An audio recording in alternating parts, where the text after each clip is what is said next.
6-7 KCAL rocks. It is Patrick in the morning, and it is time to talk some sports with our guy Pep. And we got some stuff to talk about. Pep, what's going down? Oh, stuff to talk about. And Patrick, if you're a USC football fan, stuff to be thankful about on this Monday morning. The perfect college football weekend unfolded for the USC Trojans over the weekend. So USC, when all the dust settled, will now play Utah for the Pac-12 championship on Friday. But Patrick, maybe more importantly, it's who else lost this weekend. So USC beat Notre Dame. They took care of their business. They did what they had to do.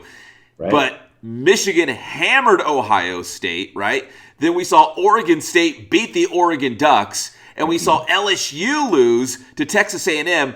All of that, when you combine it together, means USC, if they beat Utah on Friday for that Pac-12 title, should be one of the 4 teams in the college football playoff. Unbelievable weekend for college football.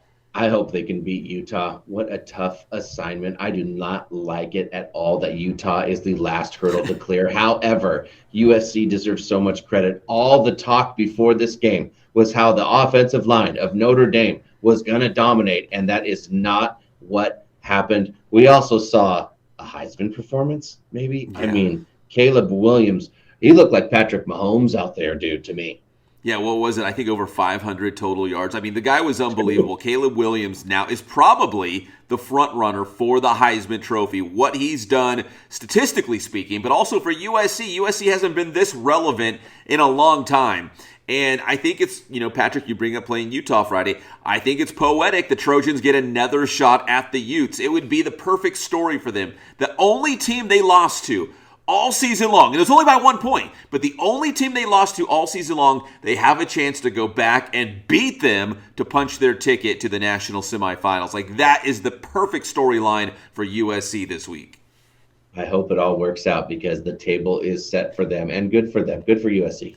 Yeah, I think they control their own destiny. That's all you want, right? To control what you can control. Right now, if they beat Utah, they're the Pac-12 champions. They're going to be, I think, 12-1. They will be in the national semifinals thanks to, again, all those other teams losing. Ohio State getting hammered. Clemson is not in the race anymore. LSU's not. So all these other teams kind of fell to the wayside, and now USC has that clear path to get to possibly play for a national championship. Just a crazy weekend for college football. Washington State, that was another big Pac-12 game. It was a great weekend, man. There were so many great college football games.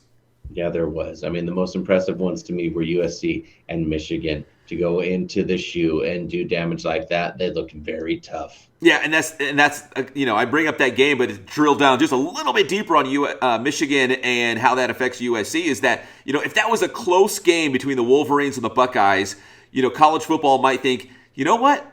Let's give them a rematch in a national semifinal. But because Michigan went into Columbus, that's at Ohio State, and it hammered the Buckeyes like they did, I think that convinced everybody, we don't need to see that rematch. Ohio State, we do not need to see them in the national semifinal, assuming Michigan wins out and beats Purdue for the Big Ten title. If Michigan loses, all of a sudden, that's going to be a mess. But I think Michigan's in. Yes. So college football, man, gotta love it. So that's how it looks as we go into the final week of conference championship play for college foosball. To the NFL, another big weekend. And Patrick, I don't know if you noticed, but it was kind of the AFC West against the NFC West. And the AFC West went 3-0. We'll start with the Rams the Rams falling to the Kansas City Chiefs 26-10. And it looks like quarterback Matt Stafford, he might not come back this year. Stafford might be done for the season. He's in concussion protocol right now for the Rams, and they had Bryce Perkins in at quarterback. They did some nice things on defense to slow down the Chiefs, but the Chiefs are the Chiefs, and they found a way to win, and the Rams couldn't score enough points. Yeah, the Rams. Wow. I mean, we've discussed it before. It's an epic collapse. Yeah, for a Super Bowl champ to come up this short the following season is unbelievable. And then how about the Raiders? Listen, I'm bringing up your Seattle Seahawks. I hate to do it, Patrick. I'm going to do it anyways. But the Raiders going up to Seattle, winning in overtime, and Josh Jacobs was the man. Over 300 total yards of offense, including that walk-off home run, 86 yards to the house. And all of a sudden, the Raiders are at 4-7, back-to-back overtime wins. And there's rumblings. It's not real loud, but there's rumblings that the Raiders might turn this around in time to make a playoff push.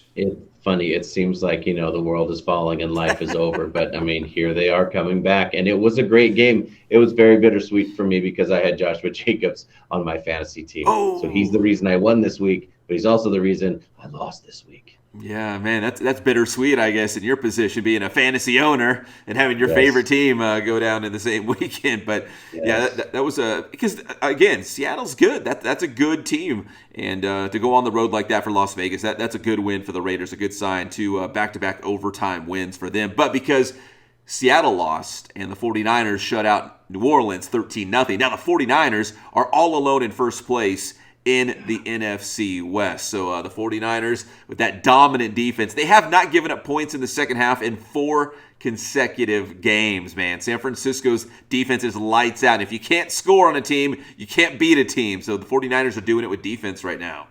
Yeah, they are. So we had that dramatic win for the Raiders up in Seattle, but the other dramatic finish for our local team, at least, was the Chargers winning against the Arizona Cardinals 25-24, and they did it going for a 2-point conversion. They scored a late touchdown. They could have kicked the extra point. They could have took the tie and pushed it to overtime, but Coach Brandon Staley's like, no, we're going to go for the win right here. Let's go for the knockout punch on the road.